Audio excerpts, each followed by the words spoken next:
नमस्कार साथियों, स्वागत है आपका हमारे YouTube चैनल में। आप मध्य प्रदेश के किस जगह से हमारे समाचार सुन रहे हैं, कृपया कमेंट बॉक्स में लिखकर हमें ज़रूर बताएं।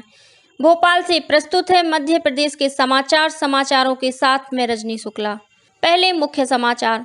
मध्य प्रदेश के शिवपुरी जिले के माधव राष्ट्रीय उद्यान में स्थित साख्य सागर झील को रामसर साइट का दर्जा प्राप्त हुआ। मुख्यमंत्री शिवराज सिंह चौहान ने प्रदेशवासियों को बधाई दी। कोविड वैक्सीन की प्रिकॉशन डोज लगाने के लिए आज 27 जुलाई को पूरे प्रदेश में चलेगा विशेष महाअभियान। रुक जाना नहीं योजना में कक्षा 10वीं और 12वीं का परीक्षा परिणाम घोषित कर दिया गया है। मध्य प्रदेश में हर घर तिरंगा अभियान को बनाया जाएगा जन जन का अभियान। आयोजित किए जा रहे हैं विभिन्न जागरूकता कार्यक्रम। और प्रदेश में आज से वर्षा की गतिविधियों में है कमी आने के आसार। हालांकि कहीं कहीं आज तेज बौछारें पड़ सकती हैं। अब समाचार विस्तार से। मध्य प्रदेश के शिवपुरी जिले के माधव राष्ट्रीय उद्यान में स्थित साख्य सागर झील को रामसर साइट का दर्जा प्राप्त हुआ है। मुख्यमंत्री शिवराज सिंह चौहान ने साख्य सागर झील को रामसर साइट का दर्जा मिलने पर प्रदेशवासियों को बधाई दी है। यह प्रदेश में भोजताल भोपाल के बाद दूसरी रामसर साइट है। उल्लेखनीय है कि वेटलैंड संरक्षण के संबंध में ईरान के रामसर नगर में वर्ष 1971 में हुई एक अंतर्राष्ट्रीय संधि के आधार पर अंतर्राष्ट्रीय महत्व की वेटलैंड साइट्स की सूची बनाई जाती है। वेटलैंड्स जैव विविधता की दृष्टि से अत्यंत संवेदनशील होती है।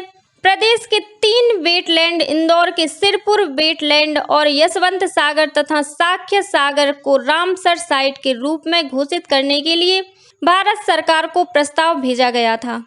केंद्रीय वन पर्यावरण और जलवायु मंत्रालय द्वारा रामसर साइट के रूप में तमिलनाडु, मध्य प्रदेश और मिजोरम की 5 वेटलैंड को चिन्हित किया गया।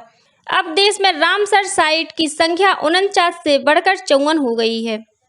लोक स्वास्थ्य एवं परिवार कल्याण मंत्री डॉक्टर प्रभु राम चौधरी ने सभी पात्र व्यक्तियों से कोविड वैक्सीन की प्रिकॉशन बूस्टर डोज लगवाने की अपील की है।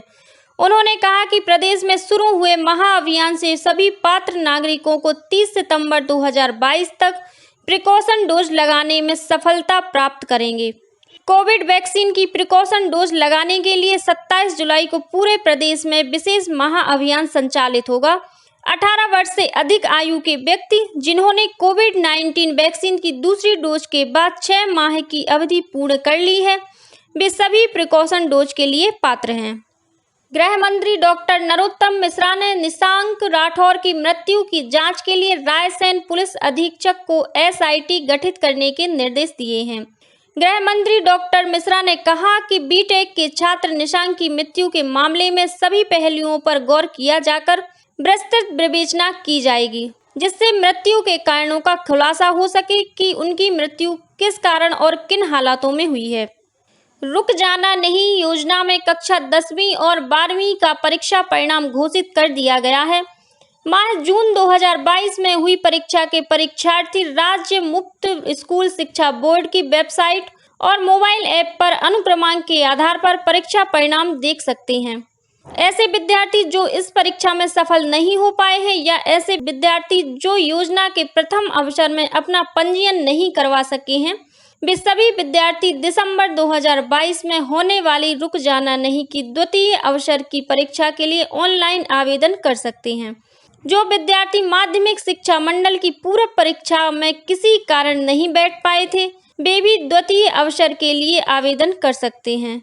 द्वितीय अवसर की परीक्षा के लिए 28 जुलाई 2022 से ऑनलाइन आवेदन किया जा सकता है। निःशुल्क और अनिवार्य बाल शिक्षा का अधिकार अधिनियम में सत्र 2022-23 के लिए दूसरे चरण की प्रवेश प्रक्रिया 27 जुलाई से शुरू हो रही है। प्रथम चरण की प्रवेश प्रक्रिया के बाद बची रिक्त सीटों पर प्रवेश के लिए द्वितीय चरण की समय सारणी जारी की गई है। इसके अनुसार आवेदक 27 से 31 जुलाई 2022 तक स्कूलों की चॉइस अपडेट कर सकेंगे। ऑनलाइन लॉटरी से 2 अगस्त को स्कूलों को आवंटन किया जाएगा। बच्चे आवंटित स्कूल में 3 से 6 अगस्त तक प्रवेश ले सकेंगे। आवेदकों को नवीन आवेदन दर्ज करने का विकल्प नहीं होगा। जो आवेदक प्रथम चरण की प्रक्रिया में सत्यापन में पात्र पाए गए हैं, केवल वही स्कूल की चॉइस अपडेट करने के लिए पात्र होंगे। दूसरे चरण में आवेदक को केवल स्कूल की चॉइस अपडेट करने का विकल्प दिया गया है। जिन आवेदकों को प्रथम चरण में स्कूल आवंटित नहीं हुआ है या ऐसे आवेदक जिन्हें स्कूल का आवंटन तो हुआ था परंतु उनके द्वारा स्कूल में प्रवेश नहीं लिया गया है, वे द्वितीय चरण में शामिल होने के लिए स्कूल की चॉइस अपडेट कर सकते हैं। मध्य प्रदेश में हर घर तिरंगा अभियान को जन जन का अभियान बनाया जाएगा।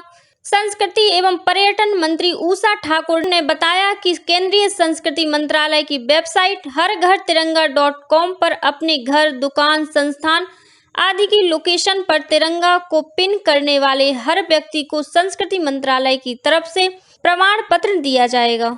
उन्होंने सभी प्रदेशवासियों से प्रमाण पत्र को सोशल मीडिया पर अपलोड कर अभियान में भागीदार बनने की अपील की है। बता दें कि हर घर तिरंगा अभियान के अंतर्गत 13 से 15 अगस्त 2022 के बीच हर भारतीय को अपने घर की छत पर राष्ट्रीय ध्वज तिरंगा फहराने के लिए प्रेरित किया जा रहा है। राष्ट्रीय ध्वज के सम्मान में चलने वाले अभियान का मुख्य उद्देश्य देशवासियों में राष्ट्रीय ध्वज के बारे में जागरूकता उत्पन्न कर देशभक्ति की भावना जागृत करना है।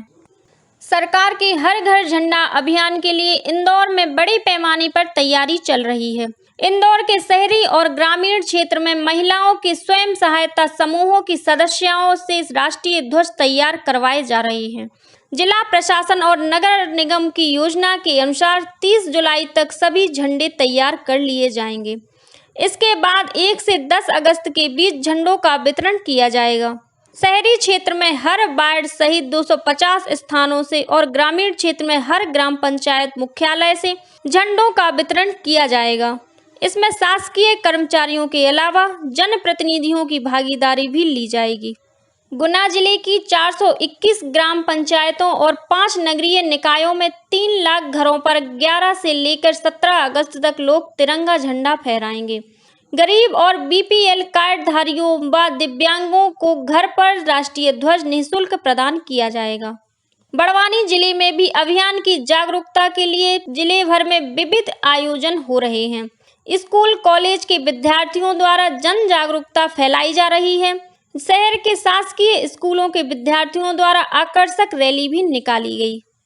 किसानों को प्रधानमंत्री किसान सम्मान निधि के रूप में भारत सरकार की ओर से 3 समान किस्तों में 6-6 हजार रुपए की सम्मान निधि एवं मुख्यमंत्री की ओर से 4-4 हजार रुपए की सम्मान निधि प्रदान की जाती है। भारत सरकार द्वारा जारी गाइडलाइन के अनुसार अब ऐसे किसानों को सम्मान निधि दी जाएगी जिन्होंने 31 जुलाई 2022 के बाद केवाईसी करा ली हो, यानी अब किसानों को अपने खातों से आधार को अनिवार्य रूप से लिंक कराना होगा। ऐसे किसान जिन्होंने केवाईसी नहीं कराई है उनके लिए अभियान चलाकर कार्य किया जा रहा है। ग्वालियर के कलेक्टर कौशलेंद्र विक्रम सिंह द्वारा जारी परिपत्र में बताया गया है, किसान CSC सेंटर के माध्यम से केवाईसी की प्रक्रिया पूर्ण करा सकते हैं। इसके साथ ही ग्राम रोजगार सहायक व पटवारी से संपर्क कर भी अपनी केवाईसी की कार्रवाई करा सकते हैं। माह जुलाई 2022 तक हितग्राही का केवाईसी एवं आधार से बैंक लिंकेज की कार्रवाई पूर्ण की जाना है। माह जुलाई के उपरांत 12वीं किस्त आधार से लिंक बैंक खाते में प्रदान की जाएगी। जल जीवन मिशन में प्रदेश के 6 जिलों के लिए लोक स्वास्थ्य यांत्रिकी विभाग द्वारा 46 करोड़ 45 लाख रुपए की 37 जल प्रदाय योजनाओं की मंजूरी दी गई है।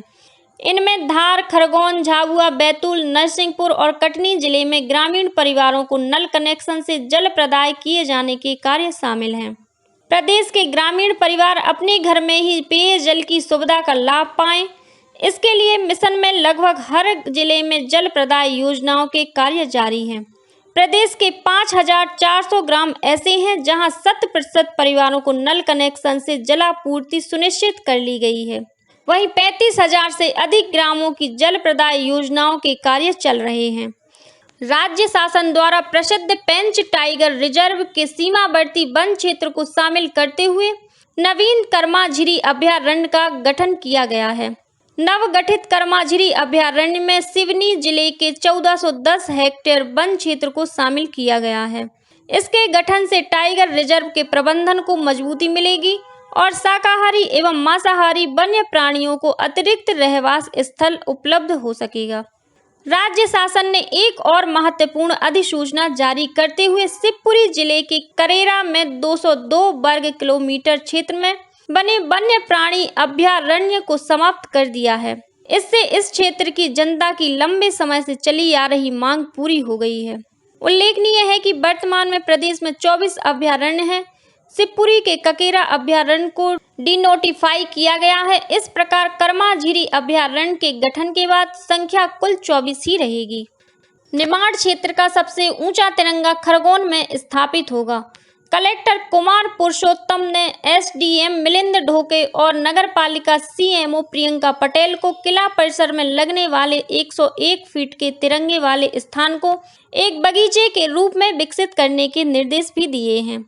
कलेक्टर ने महिला बाल विकास, शिक्षा विभाग और अन्य विभागों को निर्देश दिए हैं कि रैलियां भी निकालें और परिवारों को प्रेरित करें कि अभियान में सभी सदस्य राष्ट्रीय पर्व की भांति एकत्रित होकर तिरंगा फहराएं।